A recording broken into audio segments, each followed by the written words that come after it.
আর মাত্র কয়েক মিনিটের অপেক্ষা, তারপরেই কিন্তু শুরু হতে চলেছে এই বছরের সবথেকে বড় দীর্ঘতম পূর্ণগ্রাস সূর্যগ্রহণ। রীতিমতো এই সূর্যগ্রহণকে কেন্দ্র করে গোটা বিশ্বজুড়ে জনসাধারণের মধ্যে পড়ে গিয়েছে শোরগোল। কেননা একটানা 4 ঘন্টা 24 মিনিট পর্যন্ত এই পূর্ণগ্রাস সূর্যগ্রহণটি চলতেই থাকবে।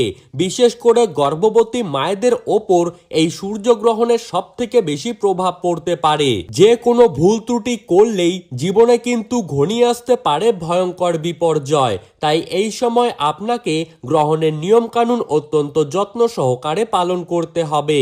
তো সুপ্রিয় দর্শক, আমরা এখন দেখে নেব ঠিক কবে কখন কোন সময়ে এই পূর্ণগ্রাস সূর্যগ্রহণটি শুরু হবে এবং কোন সময়ে শেষ হবে, কোন কোন জায়গা থেকে এই সূর্যগ্রহণটিকে দেখা যাবে এবং কোন কোন জায়গা থেকে সূর্যগ্রহণটিকে দেখা যাবে না। এই সময়ে আপনারা কি কি নিয়ম কানুন পালন করবেন এবং কি কি নিয়ম পালন করতে হবে না, পাশাপাশি বিশেষ করে গর্ভবতীদের জন্য বিশ্বের বড় বড় জ্যোতিষবিদরা কি কি সতর্কবার্তা জানিয়ে দিলেন, তাই কিন্তু আমরা আজকে জেনে নেব এই ভিডিওটির মাধ্যমে। তাই বিস্তারিতভাবে জানতে হলে অবশ্যই ভিডিওটিকে শেষ পর্যন্ত মনোযোগ সহকারে দেখতে থাকবেন। আর আপনি কোন জেলার গ্রহণ সম্পর্কিত খবরের আপডেট জানতে চান, সেই জেলাটির নাম ভিডিওর কমেন্ট বক্সে লিখে জানিয়ে রাখবেন। আর এই রকমই সঠিক গুরুত্বপূর্ণ নির্ভুল গ্রহণের সময়সূচি জানতে হলে আমাদের ইউটিউব চ্যানেলটিকে সাবস্ক্রাইব করে রাখবেন। তো চলুন দেরি না করে এক নজরেই দেখে নেওয়া যাক। ইংরেজির তারিখ 12ই আগস্ট এবং বাংলার তারিখ 26শে শ্রাবণ, এদিন বুধবার। ভারত এবং বাংলাদেশ থেকে গ্রহণটিকে দেখা যাবে না, কিন্তু গ্রহণ দেখা না গেলেও গ্রহণের প্রভাব কিন্তু থাকবে সব থেকে বেশি।